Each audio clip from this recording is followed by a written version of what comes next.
Now, of course, we are now moving towards the tensions between India and China. After the delay of 4 hours, 5 Indian men from Arunachal Pradesh have now finally been returned home by the Chinese army.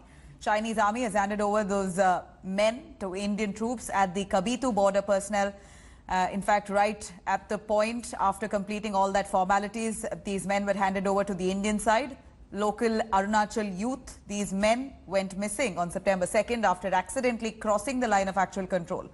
On September 8th, Chinese side informed India about, in fact, they informed India through a hotline about their presence on their land. And the missing men now have been handed over. They will be quarantined for 14 days as per COVID norms and thereafter handed over to their family members. Meanwhile, Chinese Communist mouthpiece Global Times claimed that these 5 Arunachal youth are Indian spies and also claimed that these men were India's intelligence staff who had disguised themselves as hunters. बहुत खुश हूँ। हमारा 5 लोग China में गया था, तो आज हमारा भारत सरकार और राज्य सरकार वापस लाया। इसलिए हम आप सबको बहुत धन्यवाद। मैं दिल से बहुत धन्यवाद करता हूँ। यहाँ से उस पार जाने के लिए उसको हम लोग लोकली अपना एक आइडेंटिटी मार्क बनाता है। कभी कभी बारिश आ जाने के कारण, मौसम बिगड़ जाने के कारण, बर्फ गिर जाने के कारण जो मार्क हम लोग बनाता है वो गायब हो जाता है, तो मतलब पता ही नहीं चलता कि कहाँ गुजर रहा है। वो एक भारत का जासूस नहीं था सबसे पहले तो, और जो आर्मी हमको सहायता कर रहा है वो क्योंकि वो मेरा एक इंडियन था बोल के उसका सहायता है कि वो उसका आदमी था बोल के नहीं है। तो ये जो चाइना क्लेम कर रहा है ये सरासर गलत।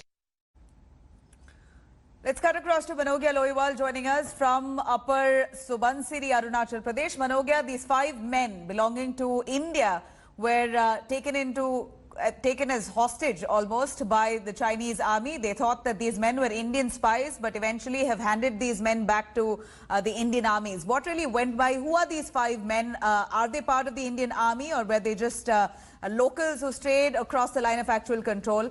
We hear that China has been accusing them of being Indian spies who disguise themselves as hunters.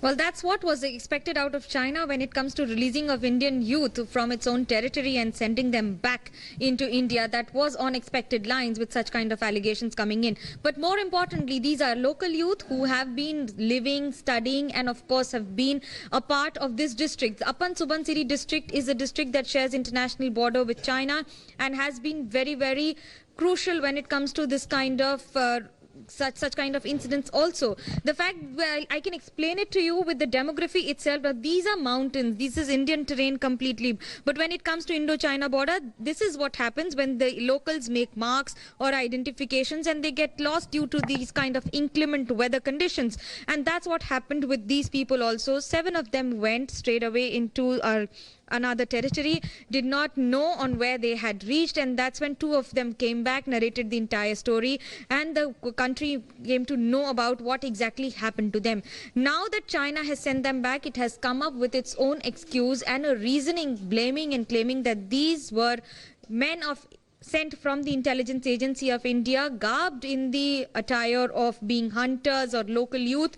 Absolutely baseless allegations from China, but at a time when they are sending them back to India on claims made and registered by India in past week. It's been more than a week that the family had been waiting, and now a sigh of relief for them as they will be seeing their family members, however, only after 14 days of quarantine, which starts from tomorrow. Once the protocols, the medical protocols and several other documentation process is done in Anjao district, that's where the entire process has taken place. That means in Kibitu, which is also a border personnel meeting center for both the countries at several intervals, where the handover took place in the morning after a wait of several hours, and finally these men are back in India. Thankfully they're back and they're reunited with their families as well. Manogia, thank you very much. Manogia, they're reporting from Arunachal Pradesh. Hello everyone, this is Rahul Kamal here. Hope you enjoyed this video. For the latest news and analysis, like and subscribe the India Today YouTube channel, and don't forget to press the bell icon to stay updated.